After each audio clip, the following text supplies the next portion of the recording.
7h43, et bien justement, la France a-t-elle bien digéré le scandale de la viande de cheval? On s'en souvient, début 2013, la viande de la plus belle conquête de l'homme s'était invitée dans les barquettes de Lasagne Findus.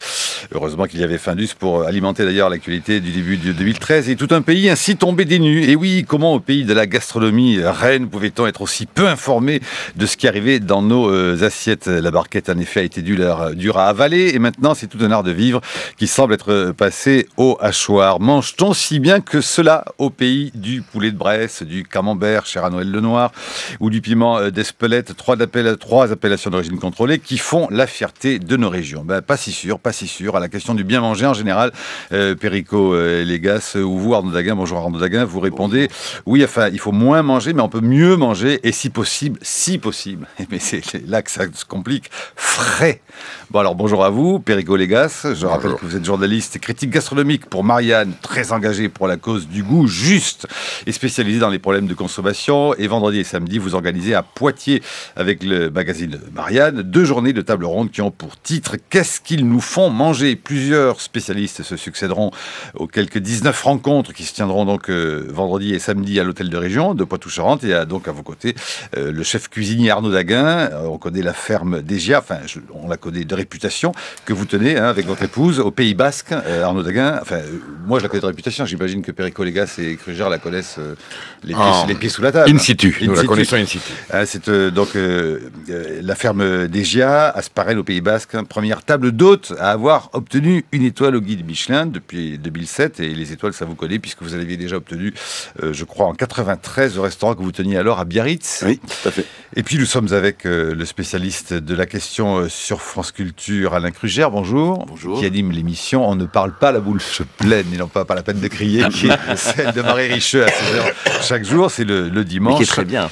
Le dimanche à 12h. Je voudrais qu'on commence peut-être par l'actualité immédiate. Il y a donc bien sûr votre colloque à Poitiers à partir de vendredi, mais il y a aussi toutes sortes, et ça n'arrête pas, d'ailleurs au fond, d'actualités concernant la question de l'alimentation, de l'agroalimentaire, de l'agriculture, et notamment ce fameux rapport sur l'agroécologie, rapport remis au ministre de l'Agriculture Stéphane Le Foll hier, et puis avec d'ailleurs aussi au fond quelque chose qui est relativement connexe à la question, la remise à Jean-Marc Ayrault après-demain d'un rapport contre le gaspillage. Bon, mais commençons par l'agroécologie, dont Stéphane Le Foll vante les mérites à grands coups de déclaration. Est-ce que vous pouvez nous expliquer ce que c'est, et est-ce qu'on est dans quelque chose qui apparemment sauverait la question du goût de l'alimentation et du bien manger? Perico Légas, expliquez-nous.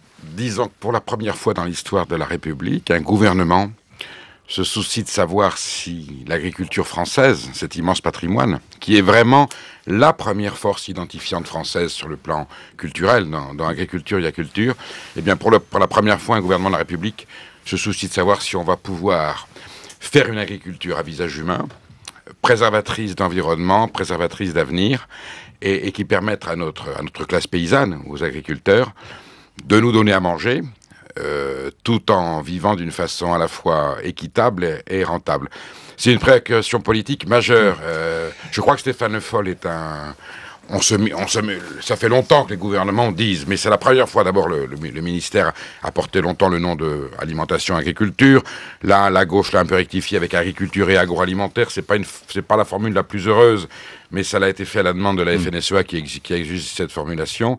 Et aujourd'hui, on a un ministre qui connaît parfaitement ces dossiers. J'ai vraiment été sensible à cette démarche. Alors, je crois qu'il faut y croire. Ouais. Je crois qu'il faut y croire. Voilà, c'est pour la première fois, ayons confiance. Alors, il faut y croire, mais parce que, au fond, toutes ces questions-là, Arnaud Daguin, quand on parle des barquettes, de viande de cheval, de malbouffe, de produits low cost ou de produits bio, tout remonte à quoi? Une question essentielle qui est la question de l'agriculture, de l'agriculteur. Oui, j'aimerais partager l'optimisme de Perico là, sur ce coup-là, mais j'ai quand même un petit bémol à amener. J'ai appris hier par Philippe Martin, qui est le président du Conseil général du Gers, et qui donc, à ce titre, a en charge la restauration collective dans les collèges, et qui fait un boulot formidable depuis des années déjà, pour que cette restauration collective soit issue de produits locaux en circuit court et issue de filières que nous appelons vertueuses, puisque c'est comme ça que ça se passe maintenant. C'est la vertu que l'on nomme et que l'on désigne. Eh bien, il vient de lui être signifié par le préfet du Gers que sa démarche était illégale. Donc, ce double langage, si vous voulez, de l'État, d'un côté, on nous parle d'agroécologie, on remet un rapport, et Stéphane Le Foll, j'espère, va bien travailler sur le sujet, et de l'autre côté, l'État dit, attention, là, c'est la concurrence à tout le monde, mondialisation des produits, espace Schengen, l'Europe, donc s'il vous plaît... Parce quoi, il y a des règles qui se contredisent. Remettez ce cheval là d'où il a disparu. Il y a une règle qui s'appelle Europa, qui oblige d'avoir des appels d'offres aux plus offrants. Ce qui veut dire que, et le cas du Gers, c'est le dernier, et Philippe Martin a raison de s'en indigner, c'était il y a quelques semaines dans le Vaucluse, des cantines scolaires municipales se fournissaient chez les producteurs locaux de produits sains, de produits frais, parfois de produits bio, et le préfet a cassé ce marché en disant, vous n'avez pas fait un appel d'offres, donc vous devez respecter le plus offrant. Le plus offrant, c'est toujours un voyou qui importe des fruits et des légumes de pays et du cheval avec évidemment des pesticides. Enfin, on donnait à nos enfants des produits sains, des produits frais, cultivés, j'allais dire honnêtement. Eh bien, on leur impose aujourd'hui une alimentation venant du Maroc ou d'Espagne ou d'Italie avec des pesticides et des toxines à l'intérieur. C'est absolument aberrant. Alors, cela dit, pour revenir à ma première question, et c'était bien que vous fassiez cette mise au point, parce qu'on voit effectivement les paradoxes, les ambiguïtés des directives qui se contredisent les unes aux autres. Il faut donc quand même remonter quoi à la question de l'agriculteur chaque fois. On peut avoir... Vous savez, je me suis fait poursuivre par quelques études d'histoire quand j'étais petit, et donc il m'en est resté quand même un œil comme ça, un peu panoramique. On peut regarder les choses de la façon suivante. Alors évidemment, c'est un peu schématique, mais quand même, ça aide à comprendre. On a eu un énorme besoin sur ce continent, en Europe, après la Deuxième Guerre mondiale, de nourriture. Il fallait nourrir tout le monde. Il fallait produire, de partout, il fallait produire. Et donc, il fallait même surproduire. Aidé par l'agro-technologie américaine, le plan Marshall à l'époque, on a surproduit comme des malades. Bon. Mission accomplie. Au milieu des années 50, non seulement on a surproduit suffisamment pour être en excédent. Qu'est-ce qu'on fait quand on est en excédent? Soit on arrête la machine, soit, ce qui était vraiment pas parti pour, on était dans les 30 glorieuses, ça fabriquait un pognon considérable, donc on n'allait pas arrêter ça. Et donc, qu'est-ce qu'on a fait? On a fabriqué en face, de façon tout à fait logique, la machine à surconsommer. Quand on doit surconsommer, eh bien, le plus efficace, c'est de surconsommer l'animal. La protéine animale, c'est là que se concentre le plus de plus-value, et c'est au bout de chaîne agricole qu'on se situe. C'est donc une mécanique, si vous voulez, qui est de l'ordre financier, qui s'est mis en marche, et qui fait qu'aujourd'hui, on est à consommer une quantité de protéines animales dans nos assiettes qui est, par exemple... On mange trop de viande, c'est ça que vous voulez dire. Mais on mange trop de mauvaise viande. Non, on mange trop de médicaments. Mais c'est pas uniquement dans la cuisine. On mange trop de médicaments. Mais oui, c'est-à-dire qu'on est dans un... On mange trop de viande, on mange trop de médicaments. On est dans un pays... Les médicaments qui sont dans la viande. On est dans un... Mais non, mais c'est-à-dire que les Français adorent les médicaments. Ils adorent ça. Et il faut dire une chose, c'est que le métier d'agriculteur, c'est un métier très difficile, très fatigant, très dur, et que c'est plus rassurant de temps en temps de mettre du médoc dans la terre, de mettre de l'insecticide. C'est plus facile, l'épandage, c'est plus facile de faire ça à la main. Or, on sait bien que c'est ça qu'il faut faire. On sait bien qu'aujourd'hui, il y a un besoin fondamental, c'est-à-dire que la monoculture, ça a détruit le paysage, la paysannerie française. C'est la semence qui a semé. On voit bien que le problème, il est là, il est au départ. Et si on n'arrive pas à le résoudre en se prenant tous par la main, c'est-à-dire en éduquant les enfants... En un mot, pour remplacer le bras humain pour surproduire, on a remplacé le bras humain par de la molécule ou par de la machine, et là où on produisait 10 sur une surface de 100, on produit 100 sur une surface de 10. Sauf qu'on est face aujourd'hui au marché. Oui, sauf que on tue les sols, il ne faut pas oublier quand même qu'on est en train de tuer le il y a des solutions qui se mettent en place. Sauf que dans le même temps, on n'a jamais autant parlé même de scandale alimentaire, alors que tout le monde s'accorde à dire que la sécurité alimentaire n'a jamais été aussi bonne et aussi forte pour le public et le consommateur, et qu'aujourd'hui on ne meurt plus en sortant de table comme on mourrait encore en France il y a 90 ans. De quelle sécurité parle-t-on? De ne pas mourir en mangeant. Oui, mais alors on va remettre ça en perspective. Vous n'allez pas mourir en mangeant, peut-être tout de suite, pas chez vous. Je me doute qu'on ne va pas mourir en mangeant. Non, mais même si vous mangez toute la merdouille dont on parle là, vous ne mourrez pas immédiatement. Sauf que maintenant, on sait que ça a un coût en santé publique qui est colossal, quoi. Et aujourd'hui, un gamin de 11 ans mange autant de sucre dans un mois que son arrière-arrière-grand-père pendant toute sa vie. Je ne vois pas, même en étant un darwinien convaincu, comment un métabolisme qui vient d'aussi loin que le nôtre peut s'adapter à un tel changement de régime.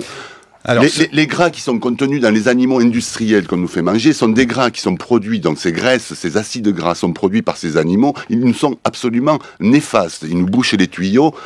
Et ça parce qu'on leur fait manger des trucs qui ne sont pas faits pour manger, normalement, si vous voulez, dans le but d'en produire plus et dans des lieux confinés. Il faut arrêter ça. Sauf que Arnaud Daguin, Péricot Légas et Alain Kruger, régulièrement, tout de même, il a aussi, si on se regarde l'histoire de l'alimentation et notamment l'histoire des groupes industriels, l'histoire des politiques publiques, on a souvent été encouragé à faire il y a peu de temps ce que l'on nous déconseille de faire aujourd'hui.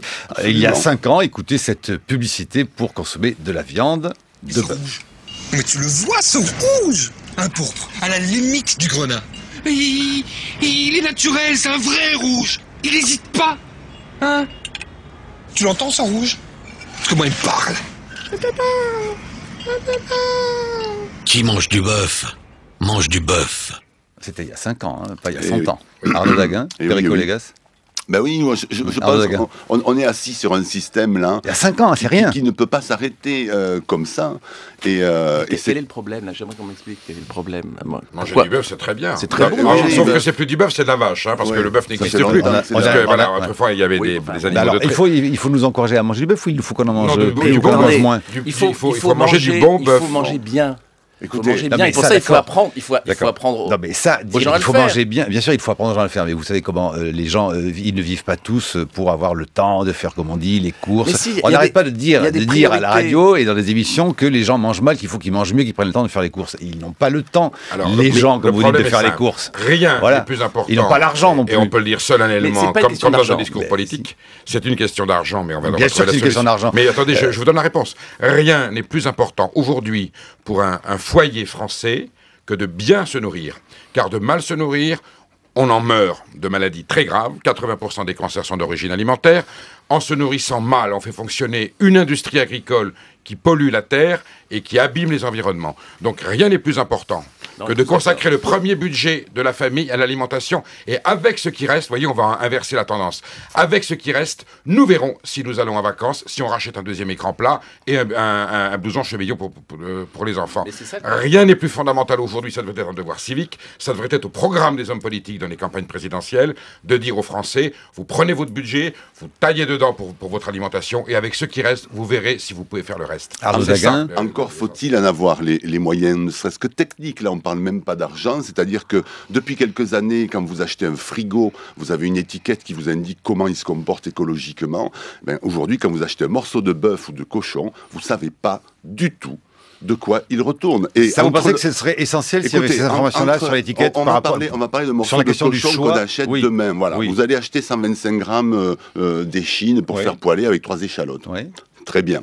Entre un cochon qui est bourré de saloperies, qui fabrique du gras qui va vous boucher les artères, qui pourrit son environnement et qui ne nourrit pas les gens qui travaillent pour le produire, parce que c'est la PAC qui va les payer, d'accord ? Et un cochon qui est sain pour vous, dont les gras vous sont favorables, qui ne pourrit pas son environnement et qui paye dignement la personne qui le produit, vous choisissez quoi ? Oui, mais attendez, combien il coûte votre bon cochon par rapport au mauvais? S'il coûte 25% plus cher, mangez-en 25% de moins. Il vous fera de toute façon du bien, celui-là. On mange de la protéine animale de façon délirante aujourd'hui. Le problème, c'est pas tant la façon dont on la mange. Le problème, c'est qu'on ne sait pas ce qu'on mange comme animal. On ne sait pas comment il a été traité, comment il a été élevé, ce qu'il contient et comment il a interagi sur son environnement et sur le social. Il vaut mieux manger 2 fois du camembert au lait cru fermier par semaine que 5 fois du président en s'empoisonnant. Voilà, bon, on va s'y mettre à 7h05. Bonjour Brice Couturier. Bonjour Marc. Vous allez pas parler de la bouche pleine, s'il vous plaît. J'enlève mon chewing-gum. Ça commence bien. C'est de la provocation. Bien. Bravo. Américain, bien sûr. Le cheval, oui.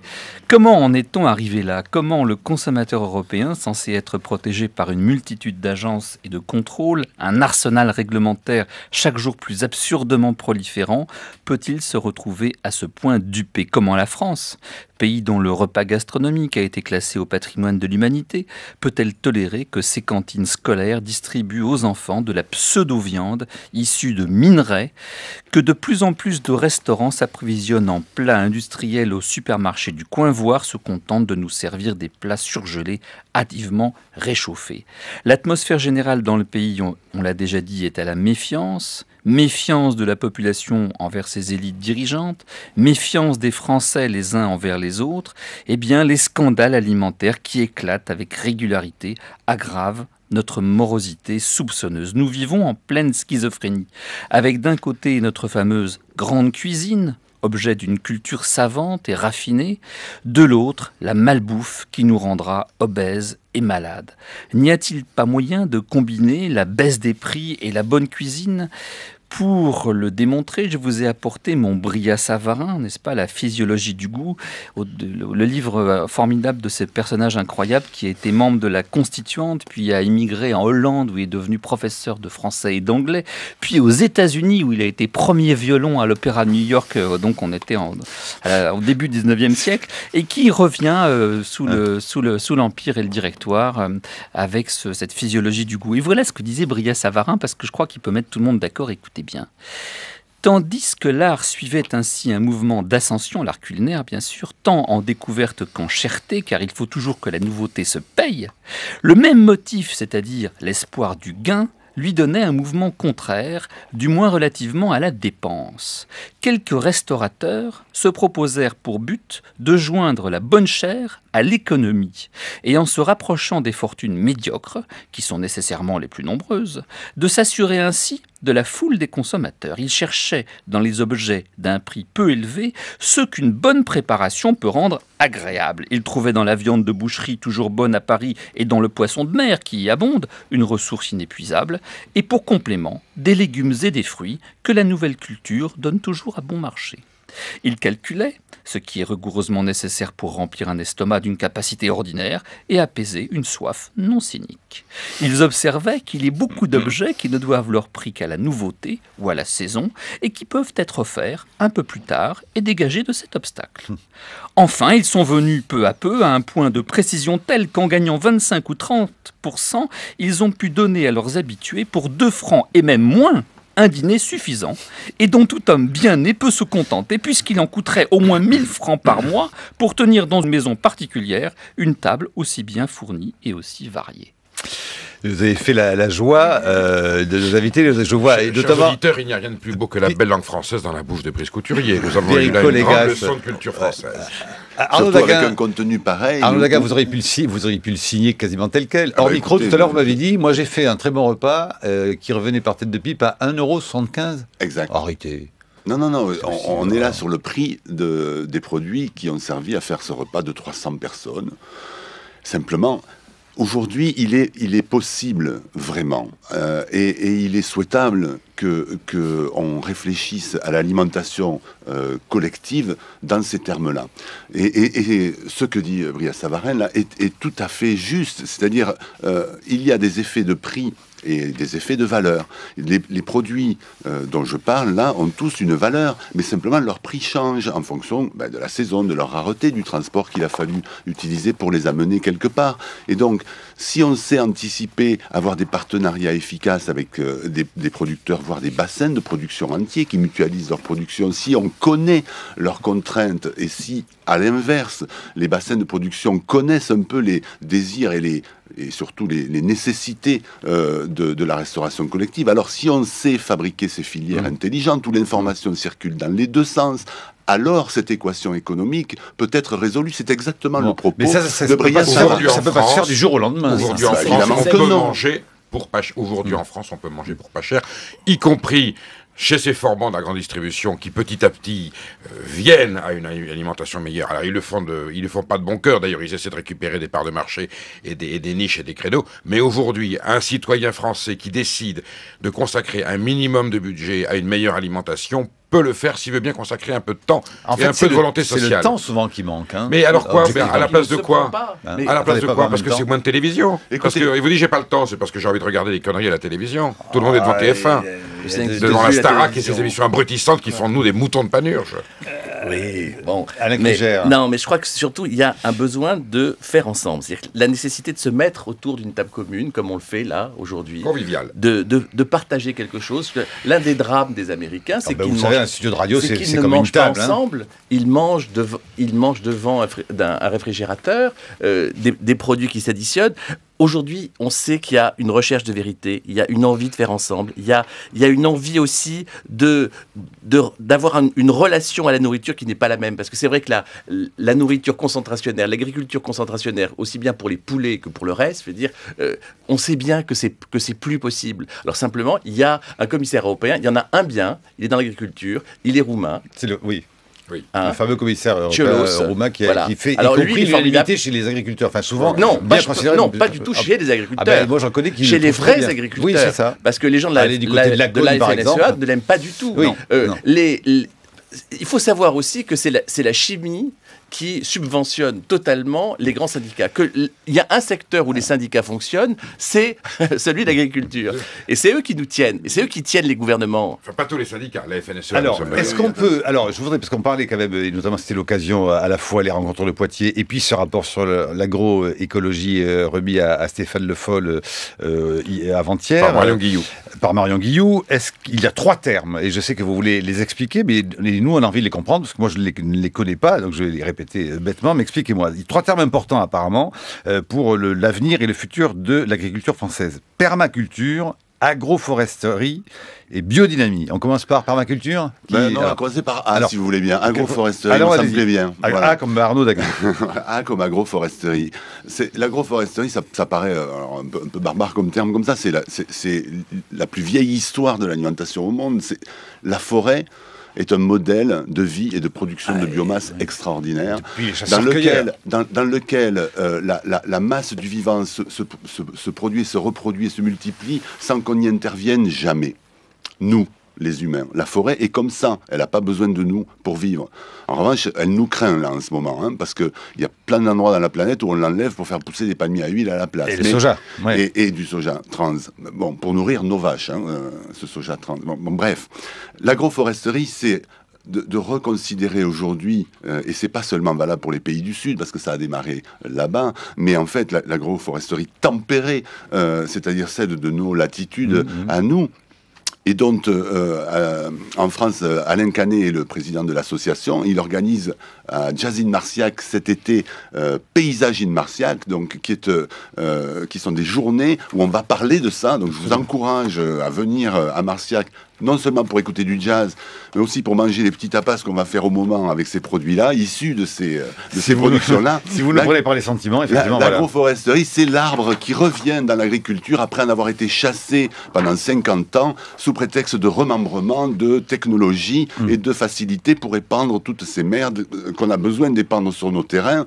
Mais qu'est-ce que c'est donc? C'est quoi? C'est reconnecter la question de l'agriculture à l'équilibre naturel de la forêt. C'est juste revenir à un équilibre qui est essentiel entre tous les éléments possibles de la biodiversité végétale et animale sur un site de production. C'est-à-dire se servir à fond des synergies, et là on va arriver à permaculture, puisque c'est exactement du même principe que ça procède. Et d'ailleurs, beaucoup d'agriculteurs qui sont en permaculture sont aussi en agroforesterie de fait, parce qu'il est idiot de vouloir, enfin pas idiot, il est évidemment néolithique de vouloir semer que du blé à un endroit donné, mais la monoculture tue le sol complètement, et même avec des assolements triennaux, même avec des rotations, on sait qu'on épuise les sols, surtout quand on se sert de ces sols pour des rendements énormes et qu'on se sert d'intrants qui sont issus de la chimie et du pétrole notamment. On a fait agroforesterie du coup dans le même temps en permaculture, il nous reste biodynamie, et dans biodynamie j'entends bio, n'est-ce pas le fameux mot à la mode. Ça devient un gros mot maintenant, parce qu'effectivement quand on voit ce qui se vend et ce qui se distribue sous l'appellation bio, tout n'est pas très très vertueux. Moi j'aime bien parler des vertus. Quelles appellations? Oui, voilà, j'aime bien parler des vertus des produits, et c'est pour ça que ça serait bien qu'un jour qu'on ait la possibilité sur l'offre de produits qui sont dans les magasins ou dans les restaurants, de savoir un petit peu de quel genre de production ils sont issus. C'est pas très compliqué, vous savez. Moi, je ne vais pas vous expliquer la biodynamie là en 5 minutes. Biodynamie ou biologie d'ailleurs, parce que la biodynamie est une variante de la biologie, ce qu'on appelle le bio. Voilà. Donc, les gens peuvent se documenter là-dessus. C'est pas le principe lui-même n'est pas très compliqué à comprendre. Ce qu'il faut savoir, c'est qu'en fait, on parle de vertu. Voilà. Aujourd'hui, on parle de vertu, et chaque fois qu'on parle des vertus de ces modes de production, on nous met en face le prix de la vertu. Mais jamais on nous met le prix du vice, parce que quand on n'est pas vertueux, on est vicieux, et quand on est vicieux, ça a un coût aussi. Très cher, et ce prix-là, on n'en parle jamais. Demandez à Brice. On revient à la santé. Oui. Donc j'aimerais que quand on nous parle du prix de la vertu, des 25% plus chers au départ des produits qui sont issus des filières vertueuses, j'aimerais qu'en face on nous mette le prix final en termes de transport, de pollution et de coûts sanitaires de santé publique, le prix du vice. Alors, l'agriculture bio, là, pour dire en un mot, parce qu'on dit toujours, alors aujourd'hui ça s'apparente quelquefois à une secte, à une caste, à un dogme. Et il y a du marketing très lourd quand même, pour nous faire acheter des produits plus chers. C'est vrai qu'il y a des gens qui sont un peu ayatollesques dans l'attitude bio et dans la démarche bio. Le bio, c'est quoi? C'est tout simplement ce qu'était l'agriculture humaine, j'allais dire jusque dans les années 34-35, jusqu'à que le premier intrant chimico-technologique entre dans la production agricole. On faisait du bio. Donc le bio, en fait, c'est le normal. C'est l'autre qui devrait dire, qui devrait être qualifié. Le bio, c'est la nature, le respect de la nature. Aujourd'hui, c'est quoi? C'est d'essayer rationnellement de mettre le moins de chimie et de technologies polluantes possible dans l'agriculture qui va nous nourrir et qui va préserver la planète. C'est une nécessité fondamentale. Voilà, on n'y échappera pas, on y va. Aujourd'hui, elle est nichée, elle est boboisée, mais c'est absurde. On va de toute manière, forcément, pour préserver cette planète, quand on sera 9 milliards ou 10 milliards d'êtres humains, il faudra bien nous nourrir, on sera obligé de passer au bio. Et pour aller sur des chiffres... C'est le contraire, Perico, c'est le contraire. Non, on sera obligé. Il faudra augmenter la production et ça passera oui, mais par le bio, parce que sans ça, si on fait si on fait de la production industrielle, si on fait de la production industrielle, nous allons tuer cette planète. On ne peut pas créer une 12e chambre dans une maison qui n'a que 10 pièces. Et aujourd'hui, la FAO est formelle. Si nous remettions en culture 33% des terres friches autour de la planète, eh bien on pourrait nourrir l'humanité en culture bio. C'est une volonté politique et c'est une mise en place économique. Et nous y viendrons par la force des choses.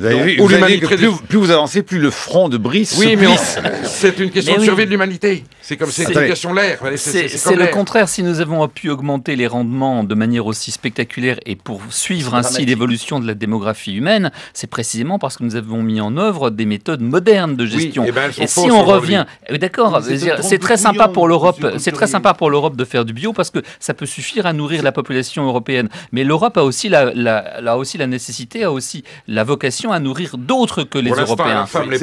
Attendez, on va pas répondre à Brice et Alain Kruger. C'est un trompe-couillon. On vous a abusé. Aujourd'hui, l'INRA sort. l'INRA sort. Ne me le fâchez pas tout de suite. L'INRA sort des études aujourd'hui qui vous prouvent que le contenu nutritionnel des produits produits industriellement et avec l'agrochimie est 5 fois moins important. On se demande pourquoi les paysans ajouteraient alors au coût de production des coûts supplémentaires. Si ça provoquait pas une augmentation de la production. De la tonne, c'est à la tonne qu'on vous paye, mais pas à la valeur. Vous comprenez, la pomme que vous mangez aujourd'hui, elle n'a rien à voir avec la pomme que vous mangez il y a 40 ans. L'humanité augmente à toute vitesse. Il faut suivre cette progression. D'abord, il faut réguler l'humanité. Il faut devenir une autre forme de croissance. Et peut-être faut-il repenser la croissance. Alors, Alain Kruger, qui attend patiemment. Interdisons aux Asiatiques de faire des enfants. Oui, on a compris. Ça y est, chaleureusement le livre d'Olivier Molin, Le bocage à la nage, qui propose, en fin de compte, le grand bond en arrière.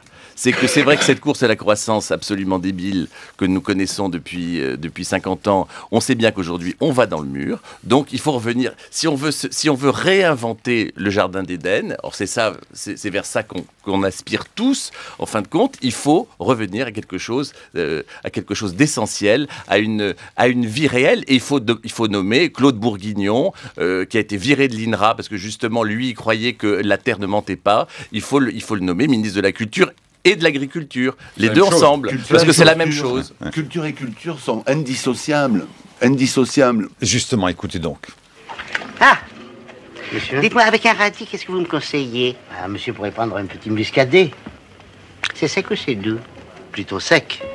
Je préférerais plutôt doux. Alors, sauterne. C'est doux? Ah, c'est très doux. C'est pas trop doux? Ah, si, c'est doux. Voulez-vous un demi-sec? Non, je préférais un demi-doux.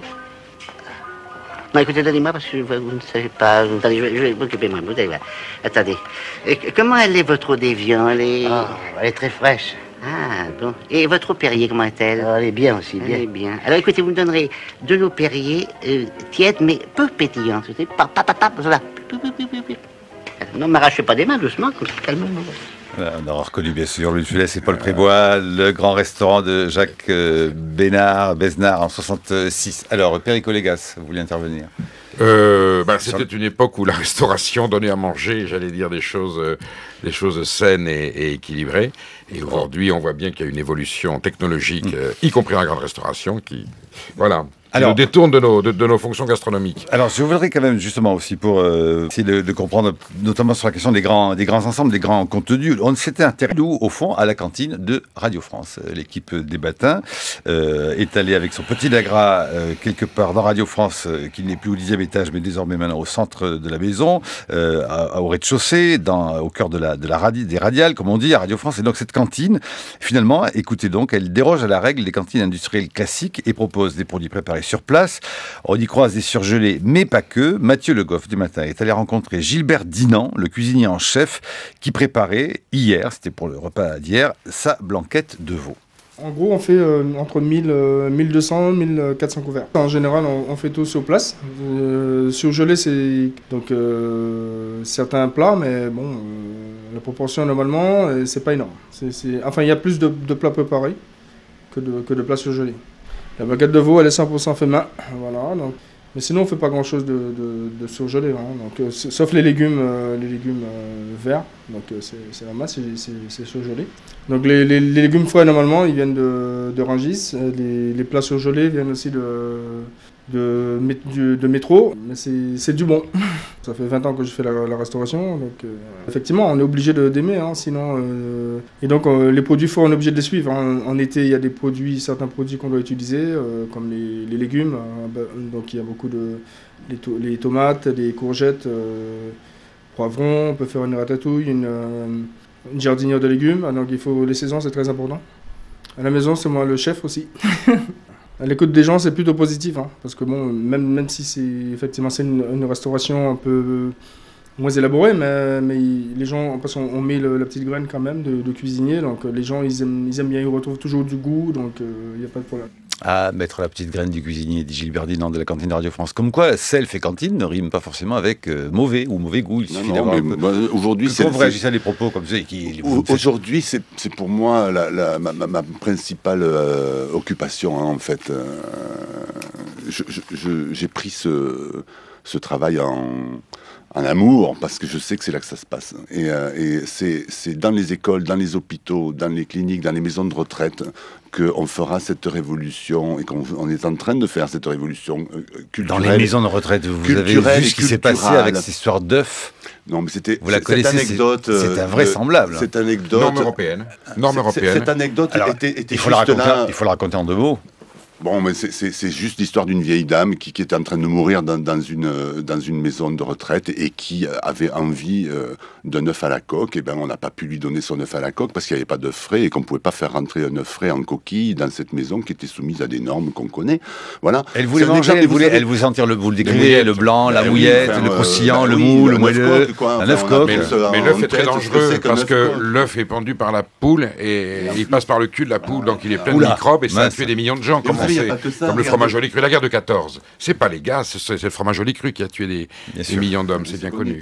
Mais aujourd'hui, on déclare réputés anorexiques des dames qui sont dans des maisons comme celle-là parce qu'elles ne veulent pas manger. Et dès qu'on les remet à la maison ou ailleurs et que c'est bon, elles remangent. Elles sont pas anorexiques, ces dames. Elles veulent pas bouffer cette merde, quoi. C'est tout. Et c'est déprimant de manger ça. C'est épouvantable d'avoir le seul moment de. C'est quand même important, un repas. Un repas, ça nous restaure. D'où le nom des restaurants, d'ailleurs, ça vient de là, bouillon, restaurant. C'est pour se restaurer. Se restaurer, ça veut pas dire se goinfrer, ça veut dire se restaurer comme on restaure une pièce d'art, comme on restaure l'entité de quelque chose.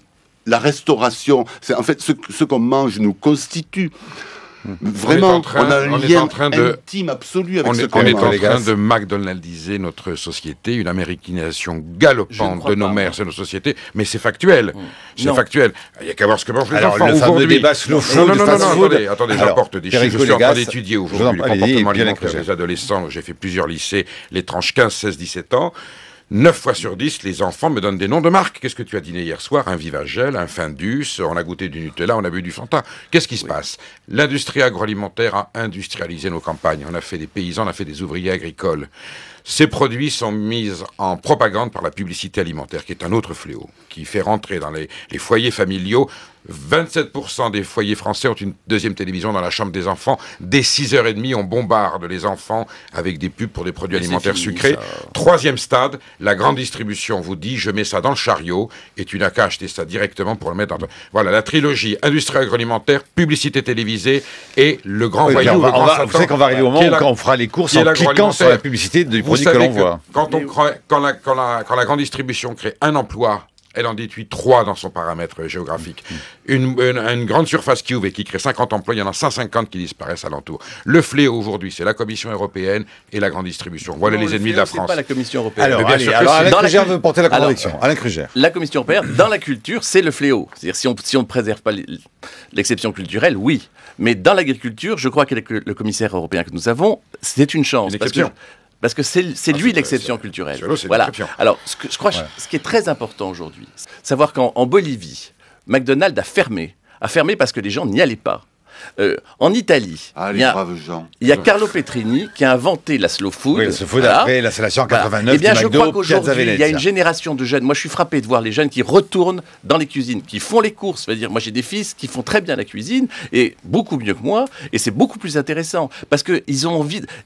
Aujourd'hui, au lieu de financer l'épandage des grandes plantations de la Beauce, il faut encourager les jeunes agriculteurs à travailler dans les champs. Il faut les aider parce que c'est dur pour eux. Et que pourquoi les gens mettent de la chimie? Parce qu'ils ont peur, avec la monoculture, d'être ruinés à la fin de l'année. Parce qu'on leur a dit qu'il fallait faire autrement. Oui, mais parce qu'ils ont peur. La France est le pays où McDonald's est en train d'avoir la plus grande progression commerciale. Il faut que c'est en France où le McDo se développe le plus. Plus qu'aux États-Unis. C'est déjà du passé. Non, je parle de chiffres actuels. Ah non, ne dites pas ça. Vous êtes en train là de désalarmer la population. C'est honteux de dire ça. Mais il ne faut pas alarmer la population. Il faut l'encourager. Il ne faut pas qu'ils aillent chez McDo. Il ne faut pas qu'ils aillent chez McDo. Il ne faut pas leur dire comme ça. Il faut qu'ils aillent acheter des bons produits. Oui, d'accord. Donc, pas aller chez McDo. Nous sommes d'accord. C'est curieux, vous n'arrivez pas à le dire. Mais parce que je ne veux pas leur faire de pub. C'est vous qui leur faites. D'accord. Comme les Allemands, il ne fallait pas dire du mal des Allemands, ça leur fait de la pub. Merci. Caroline, peut-être en juge arbitre de ce débat. Caroline.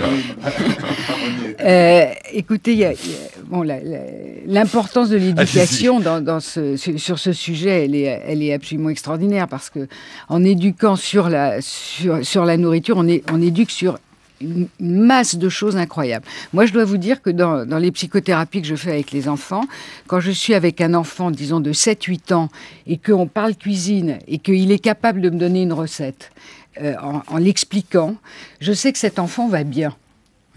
Voilà, donc je pense que c'est extrêmement important. Alors, je voudrais vous dire quelque chose, puisque vous allez dans les cantines, les cuisines, etc.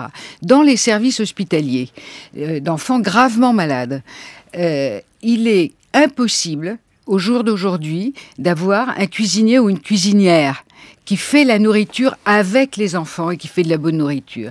Il faut que la nourriture arrive toute préparée de l'extérieur. Et c'est dramatique, d'abord, évidemment que... Pourquoi les normes. Non, c'est pas. Arrêtons avec les normes. Parce que déjà, parce que moi, c'est quand même, parce que déjà, on mange plus chaud, on mange tiède. Non, mais moi, je me souviens très bien, si vous voulez, alors, d'une cantine dans mon lycée, quand elle est passée à la livraison et non plus sur la production sur place, on mangeait plus chaud, on mangeait tiède. Alors, je sais bien que Jean Stage dit qu'il faut manger tiède et mou, mais enfin, quand même. Arnaud Daguin. Il faut parler des vrais problèmes. Là maintenant, puisqu'on en est là, on va mettre quand même le truc sur la table. Là, on est en train de parler de politique. Je suis désolé, c'est comme ça. Ouais.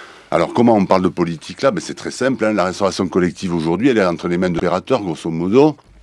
Ces 3 opérateurs sont aussi des lobbyistes acharnés. On peut donner les noms. Hein. Non, mais bon, je te laisserai donner. Mais je voudrais expliquer la mécanique, quoi. Donc, on a 3 opérateurs qui se partagent le gâteau. Ce gâteau-là, il est composé effectivement de productions qui sont des réponses à des appels d'offres, d'accord? Et les cahiers des charges de ces appels d'offres sont censés être écrits par les gens qui les demandent, c'est-à-dire par les gens qui sont clients n'est-ce pas, cette restauration. Donc l'hôpital, donc l'école, donc monsieur le président du conseil général. C'est lui qui dit, voilà, moi je veux une bouffe comme ça pour mes collèges.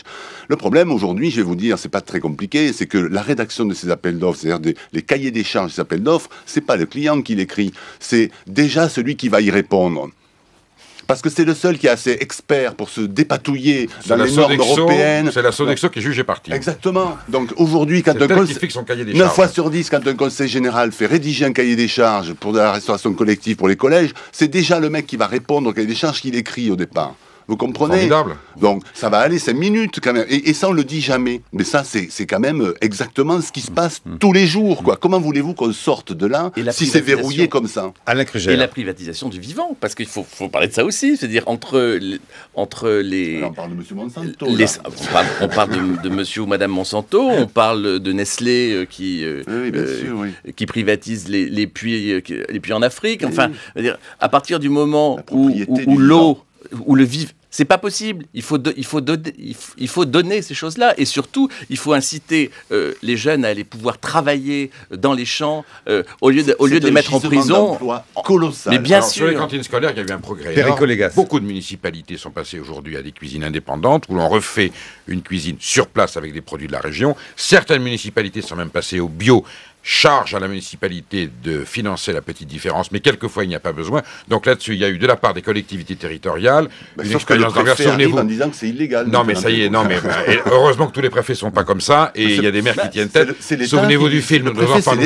Le film Nos enfants nous accuseront, c'était la commune de Barjac dans le Gard. Elle fonctionne. Elle a fait des petits. Il y a une tache d'huile. Aujourd'hui, ce sont plus de 80 cantines dans le département et des restaurations collectives qui passent à une nourriture à visage humain. Là-dessus, il y a un espoir et beaucoup de perspectives. Caroline, il y a chef. Oui, encore sur la question d'éducation, je trouve que la cuisine, les courses, etc., c'est un facteur d'égalité homme-femme considérable.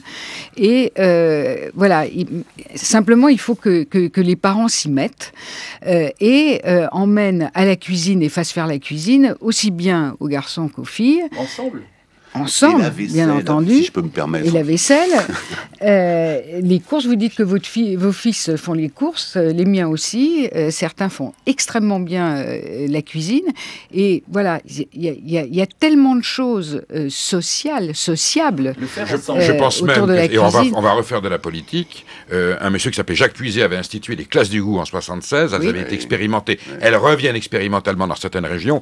Nous devons réapprendre à nos enfants à se nourrir, non pas de la haute gastronomie, mais à choisir leurs produits, le goût des choses. Et comme l'instruction civique doit nous réapprendre à vivre ensemble, à connaître le fonctionnement de nos institutions et comment marche notre société, eh bien, urgent pour sauver le pays que nos enfants réapprennent à manger, à se nourrir. Ils seront des clients demain, qu'ils aient au moins le libre choix de savoir comment ils vont s'alimenter. Quel meilleur outil que la cantine pour ça. Voilà. Surtout si les enfants ont accès en cuisine. Moi, je suis entré au Pays Basque, là, sur des petites communes où on peut le faire. On est en train d'envisager une partie des enfants viennent en cuisine, non pas pour regarder comme ça, mais simplement pour mettre la main un peu à la pâte et du coup, ils ont sous les yeux ce que c'est comme produit, quoi. Quand une carotte arrive pleine de sable... la République française... On va arriver presque bientôt au terme de cette émission, mais imaginons, profitons-en, faisons comme dans la vieille tradition du service public, donnez-nous, je sais pas, une journée idéale, d'un petit déjeuner idéal, d'un déjeuner idéal, d'un goûter éventuellement quand on sort de la sieste idéale, et d'un dîner. Ce serait quoi l'équilibre des choses? Qu'est-ce qu'il faudrait manger le matin, à midi, le soir? Qu'est-ce qu'on peut grignoter ou pas entre les deux? Ce serait quoi? Aujourd'hui, là, on sort du studio, on va faire les courses. Vous me dites d'acheter quoi? Je fais quoi à midi? En valeur, aujourd'hui, nos assiettes sont à 80% faites d'animal et à 20% de végétal. Déjà, ce que je préconise, moi, c'est de renverser la vapeur un petit peu. Voilà. Achetons de la protéine animale, d'accord, mais de qualité, et pour ça, sachons la reconnaître, et pour ça, sachons demander qu'on nous la propose reconnaissable. Ça, c'est une première chose. Et ensuite, vous voyez, on a entendu tout à l'heure le cuisinier de la cantine donc de Radio France, et qui disait « Ah, ben en été, il y a des légumes, c'est normal ». Ben ouais, sauf qu'en hiver, il y a des légumes, c'est normal aussi, mais il n'est plus au courant. Parce que lui, dans les circuits qu'il utilise, là, ben les légumes d'hiver, il ne les a pas sous le pif. On lui propose pas. Vous comprenez? Mais il n'y a pas de légumes l'hiver, de toute façon. Non, C'est ça. Non, mais il y a énormément de légumes d'hiver. Moi, je vais vous amener à la ferme du Bec et Loin, qui est en permaculture, justement, et non pas en culture idiote. En Normandie, dans le très bel endroit.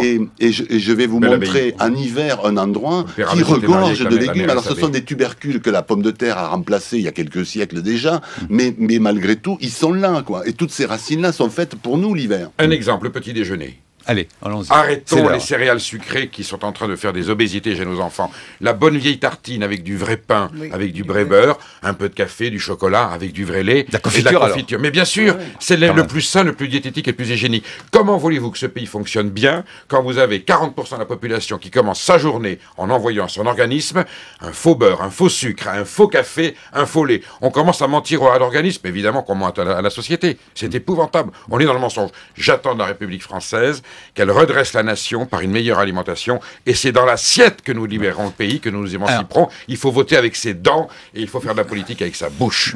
Est-ce que je peux goûter, monsieur le chef Arnaud Daguin? On goûte, on a le droit de goûter toujours ou pas? Mais bien sûr, mais vous savez... là aussi, bon, alors, vous allez me dire, vous prenez pas de fraises Haribo, pas de Carensac, pas de Mars, pas de... Bon. On est totalement perdu. Vous voyez, cette question que vous me posez, elle est vraiment symptomatique de notre culture. Oui, on me dit de ne pas manger entre les repas. Absolument. Bon. On est totalement perdu. On me dit de manger 5 fruits et légumes par jour, et de boire 2 litres d'eau par jour. C'est insupportable. Mais il n'y a personne qui vous dit, est-ce que vous savez ce dont vous avez besoin? Est-ce que quelque part, au fond de votre corps, il y a ce qu'on appelle la proprioception qui vaut bien en ostéopathie, qui peut valoir aussi pour l'appétit. Vous comprenez? Apprenez à vous écouter un peu. Vous le savez, ce dont vous avez besoin. Alors, c'est ce que disent certains médecins, c'est absurde de manger, de boire 2 litres d'eau par jour. Le médecin a dit qu'il suffit de boire quand on a soif. Exactement. Ce qui paraît assez logique. Elle est dans la nourriture, elle n'est pas dans la bouteille des biens. Ce qui est un peu logique aussi, vous savez. Alors, tenez, ceci par exemple. Monsieur Desjeunes? Dans la question, oui. Qu'est-ce que vous avez? Aujourd'hui, nous avons le plat de côte, ou les paupiettes, ou le civet de lapin. Vous allez me mettre des paupiettes en ouverture et un plat de côte. Hein? Non, attendez. Mettez-moi d'abord un civet, au lieu des paupiettes. Hein? Et puis, mon plat de côte après, quoi. Et puis, glissez-moi une petite paupiette avec, quoi. Hein? Vous prendrez bien un petit dessert. Ah ouais. Vous avez les tartelettes? Oui. Eh ben, tout de suite après le fromage, je voudrais bien volontiers. Puis alors après, une petite bricole, ce que vous avez, quoi. Une crème renversée ou une petite glace. Oui. Allez, mon petit. Voilà, Lino Ventura, bien sûr, Audiard, Lautner, les Barbeaux. Cela dit, c'est bien typique aussi du rapport en France que l'on a à la nourriture, où tout de même on a eu tendance beaucoup à en rajouter. Après le fromage, vous mettrez une tartelette, après la tartelette, il y aura une glace, et puis l'omelette norvégienne, et éventuellement vous prendrez bien un petit bout. C'est vrai comment c'était un formidable mangeur, hein, les bistrots qui le recevaient avec Jean Carmé et autres, il faisait des bouffes. Il en est mort. Il en est mort. Oui, mais aussi, bon, là c'est Audiard qui écrit, quoi. Donc on est dans l'emphase. Je sens que je vais poser une question extrêmement dangereuse, alors qu'il faudrait qu'on conclue quasiment. Est-ce que tout de même, dans les efforts de pédagogie que vous faites les uns et les autres pour dire qu'il faut bien manger, se remettre au fourneau, faire la vaisselle, éplucher ses légumes, faire les courses, est-ce que l'exemple des émissions comme Top Chef, par exemple, est un bon exemple? Pour moi, c'est le bouton qui montre, c'est le symptôme, Top Chef. Quand une activité aussi importante que la cuisine, qui devrait être une culture ménagère, domestique, quotidienne, devient du show business, moi je trouve que c'est grave, quoi. Il y a un moment donné, ça veut dire que cette activité-là... Ça valorise le travail quand même. Comment? Ça valorise le travail. Moi je suis pas sûr, ça valorise le pathos. La gastronomie, c'est pas ça. La gastronomie, c'est le partage, la convivialité, le bonheur. C'est pas les jeux du cirque, on tourne le pouce pour exécuter le coupable. Ces jeux-là. Vous ne feriez pas, vous. Arnaud Daguin, vous iriez pas jurer à Top Chef? Écoutez, je ne suis même pas allé comme juré au CAP de cuisine parce que je m'en jugeais pas digne. Donc, c'est au lieu de montrer la lune, on montre le doigt, et là, dans ces émissions, on se le met dans l'œil en plus, pour ne pas dire autre chose. Tous ensemble. Allons. Allez-y. Non, une seconde, je compte. Alors, 3, 4. Donc c'est votre indicatif, On la parle danse pas la bouche pleine, Cosaque oui. Du grand restaurant. Le sommaire de ce dimanche, Alain Krugeri, et puis de quoi vous avez envie de nous parler encore d'ici la fin de la grille de la DRAC? Moi j'ai envie de parler de tout ce dont on a parlé, parce qu'on a fait une émission sur la permaculture, on a bien entendu et écouté Claude et Sylvia Bourguignon nous parler de la terre qui ne ment pas uniquement dans la bouche d'Emmanuel Enfin, Berle. dire qu'il ne ment pas, quand même, c'est une expression. Mais moi, oui, bien sûr. Vous les faites, Bien vous les faites sûr. quand même. Oui, mais Bien oui, sûr. C'est Maréchal, Mais voilà, quand même. mais pourquoi On se souvient que les crises gastronomiques, cela dit, Attendez, je sais bien, ce étaient sont les avant, phrases d'Emmanuel Berle. faisait avant C'était d'autres un métiers. journaliste gauche, Oui, de bien gauche, sûr. juif, fondateur du premier Marianne, et je vais ces mensonges qui nous ont fait tant de mal, c'est quand même une phrase magnifique. De Berle aussi. De Berle aussi. Oui. Mais enfin, tout de même, vous ne trouvez pas qu'il y a des auditeurs qui grincent un peu? Je les comprends, moi, à Qui force de grincent, dire pourquoi que la Terre, elle ne ment pas pour vanter les mérites de la haute gastronomie. Mais on c'est un peu- parle pas on de peut- gastronomie, on parle de gastronomie au sens littéral du terme, c'est-à-dire on parle du monde vu du ventre. Et le monde vu du ventre, il faut l'éduquer. Alors disons que le ventre ne ment pas.